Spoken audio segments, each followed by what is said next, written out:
आ गई है वो खुशखबरी जिसका सभी 12th स्टूडेंट्स को इंतज़ार था।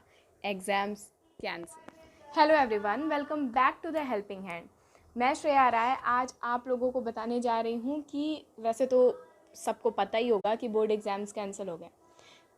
जिस दिन से क्लास 10th के बोर्ड एग्ज़ाम्स कैंसिल हुए थे 2021 के, उस दिन से 12th क्लास के सभी बच्चों के मन में ये चीज़ थी कि उनके भी एग्ज़ाम्स कैंसिल हो जाए। एग्ज़ाम्स कैंसल होने का मतलब ये नहीं है बिल्कुल भी कि बच्चे पढ़ाई से डिस्ट्रैक्ट हो जाएं या फिर आप अपने आगे के किसी भी कॉम्पिटिटिव एग्ज़ाम्स की तैयारियां बंद कर दें। जो भी डिसीज़न गवर्नमेंट के थ्रू लिया गया है ये बहुत ही ज़्यादा हिस्टोरिक है। हिस्टोरिक एक तरीके से बहुत टफ़ डिसीज़न भी रहा होगा, I am so sure, government के लिए। ऐसा इसलिए क्योंकि चाहे हम क्लास 10th के बोर्ड एग्ज़ाम्स की बात करें, चाहे हम क्लास 12th के बोर्ड एग्ज़ाम्स की बात करें, बोर्ड एग्ज़ाम्स एजुकेशन लाइफ में बहुत ही ज़्यादा इंपॉर्टेंट रोल प्ले करते हैं। क्लास 10th के बोर्ड एग्ज़ाम के बाद हम अपने स्ट्रीम्स चूज़ करते हैं और क्लास 12th के बोर्ड एग्ज़ाम्स के बाद हम हायर एजुकेशन के लिए किसी भी और कॉलेज में हायर स्टडीज़ के लिए जाते हैं।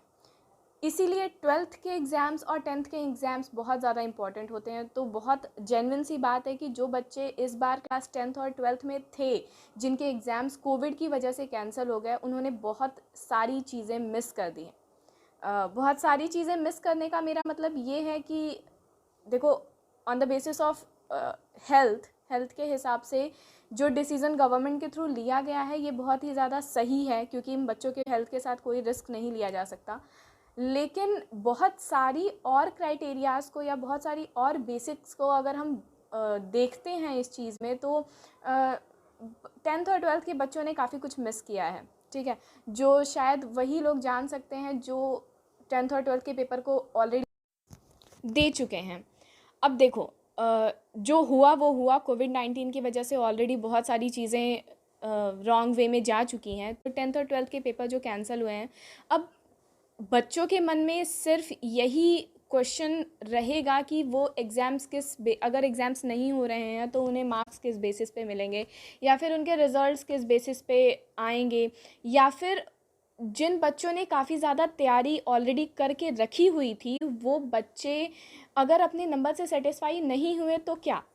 सबसे पहले, अगर आप अपने नंबर से सेटिस्फाई नहीं हुए हैं, this is for class 10th also and class 12th also, चाहे आप 10th में पढ़ रहे हो चाहे आप 12th में पढ़ रहे हो, अगर आप अपने नंबर के अपने रिज़ल्ट के ऊपर सेटिस्फाई नहीं हुए तो आप आफ्टर दिस पेंडेमिक, जब ये कोविड-19 का जो सिचुएशन है वो क्लियर हो जाएगा और जब हम बैक टू नॉर्मल हो जाएंगे, वो वापस एग्ज़ाम्स दे सकते हैं और उसके बाद जैसा भी उनका रिज़ल्ट आएगा एक फ्रेश रिज़ल्ट उन्हें मिलेगा। ठीक है, तो ये तो उन बच्चों की प्रॉब्लम सॉल्व हो गई जो बच्चे ये सोच रहे थे कि अगर वो अपने रिज़ल्ट से सेटिस्फाई नहीं हुए तो क्या।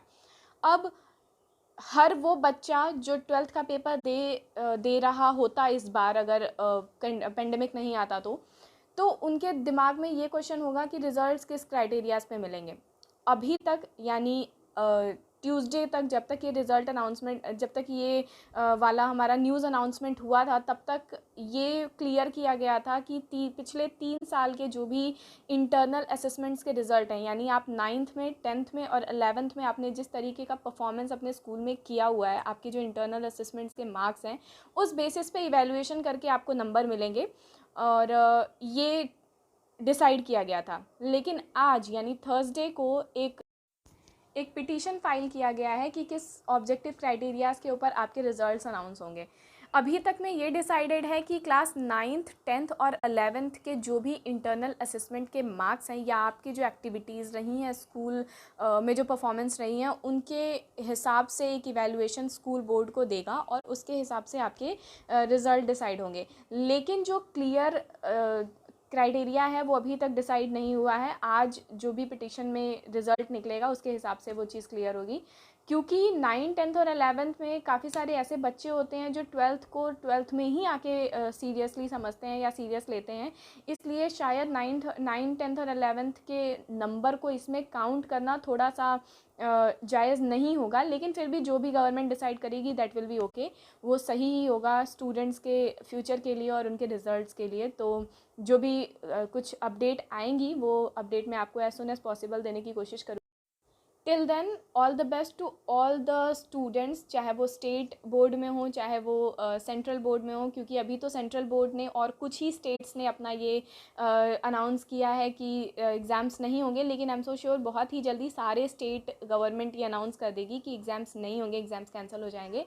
तो वो लोग वेट करें अपने रिज़ल्ट के लिए और बिल्कुल आगे की तैयारियां करते रहें कि उन्हें हायर स्टडीज़ में क्या करना है, जो भी कॉम्पिटिटिव एग्ज़ाम्स है उसके फॉर्म्स डालते रहें। रिज़ल्ट आपके जुलाई मिड तक आ जाएंगे, क्योंकि उसके बाद जो भी हायर स्टडीज़ में आपको जहाँ पे भी एडमिशन लेना होगा वहाँ के कॉम्पिटिटिव एग्ज़ाम्स शुरू हो जाएंगे और वहाँ पे आप बिना अपना साल वेस्ट किए एडमिशन ले सकते हैं। तो अच्छे से पढ़ते रहिए और नेक्स्ट अपडेट के लिए चैनल को सब्सक्राइब करिएगा, वीडियो को लाइक करिएगा, शेयर करिएगा और do not forget to press the bell icon. Thank you so much. Hello students, मैंने वीडियो बंद कर दिया था और वीडियो ख़त्म हो गई थी, लेकिन मैंने फिर से अभी मैंने अपडेट तुरंत ही देखा और मैं वीडियो अपलोड करने ही जा रही थी, लेकिन मैंने सोचा कि ये अपडेट भी मुझे इस वीडियो में मेंशन कर देना चाहिए। जैसा कि मैंने अभी थोड़े टाइम पहले वीडियो में बताया हुआ था आप लोगों को कि आज यानी थर्सडे को एडवोकेट ममता शर्मा ने एक पिटिशन फाइल किया था सुप्रीम कोर्ट में कि किस ऑब्जेक्टिव क्राइटेरियाज़ पे 12th के स्टूडेंट्स को नंबर मिलेंगे। तो वो जो सुप्रीम कोर्ट में जो भी बातें हुई, जो भी आज के केस में पिटिशन फाइल किया गया था, जो बातें हुई उसमें जो चीज़ एज अ रिज़ल्ट बाहर आई है वो ये है कि सबसे पहले सुप्रीम कोर्ट ने ये बोला कि क्लास 10th के जो स्टूडेंट्स हैं, जैसे 10th के स्टूडेंट्स के लिए जो भी ऑब्जेक्टिव क्राइटेरियाज क्लियर किए गए थे उनके रिज़ल्ट के लिए, उसमें काफ़ी सारे इश्यूज़ क्रिएट हुए जिससे उनके रिज़ल्ट्स सही तरीके से नहीं आ पा रहे हैं। इसलिए 12th के जो रिज़ल्ट्स हैं वो तो और भी ज़्यादा इम्पॉर्टेंट हैं। इसलिए 12th के जो भी ऑब्जेक्टिव क्राइटेरियाज़ हैं जिसके बेसिस पे रिज़ल्ट्स मिलेंगे, इसके लिए सुप्रीम कोर्ट ने गवर्नमेंट को 2 हफ्ते का टाइम दिया हुआ है और 2 हफ्ते में ये बोला है कि अगले 2 हफ्ते में आपको जो भी एक लीगल और एक लॉजिकल ऑब्जेक्टिव क्राइटेरिया रिलीज़ करना है जिसके बेसिस पे स्टूडेंट्स को नंबर मिले, जिसके बेसिस पे स्टूडेंट्स के रिज़ल्ट्स अनाउंस हो, वो 2 हफ्ते के अंदर दें। तो जो भी ऑब्जेक्टिव क्राइटेरियाज़ हैं वो हमें 2 हफ्ते के बाद ही पता चलेंगे कि क्या अपडेट है, किस बेसिस पे 12th के स्टूडेंट्स को रिज़ल्ट मिलेगा। एक चीज़ और बहुत इंपॉर्टेंट यहाँ पे हुई वो ये कि स्टेट गवर्नमेंट, यानी अभी कुछ ही स्टेट्स के जो गवर्नमेंट है उन्होंने ये अनाउंसमेंट किया था कि बोर्ड एग्ज़ाम्स कैंसिल हो जाएंगे, लेकिन सारे स्टेट गवर्नमेंट ने ऐसा नहीं किया था। इसलिए स्टेट गवर्नमेंट, जितने भी सारे स्टेट गवर्नमेंट है उन सभी लोगों को अपने अपने स्टेट्स के 12th के स्टूडेंट्स के बोर्ड एग्ज़ाम्स को कैंसिल करना है। ये 2 चीज़ें आज के केस में बाहर आई। एक रिज़ल्ट जो भी निकला, तो 2 हफ्ते के बाद ही हमें पता चलेगा कि क्या ऑब्जेक्टिव क्राइटेरियाज़ हैं जिनके बेसिस पे 12th के स्टूडेंट्स को नंबर मिलेगा।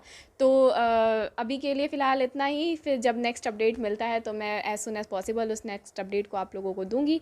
तो टिल देन, वैसे तो मैंने पहले बोला ही है, लेकिन क्योंकि मैं दोबारा से शूट कर रही हूँ तो फिर मुझे दोबारा से बोलना है। सब्सक्राइब करें चैनल को, लाइक करें, वीडियो को शेयर करें, जितना से ज़्यादा लोगों तक ये पहुँच पाए, बच्चों तक ये पहुँच पाए, ताकि थोड़ी सी हेल्प हो पाए।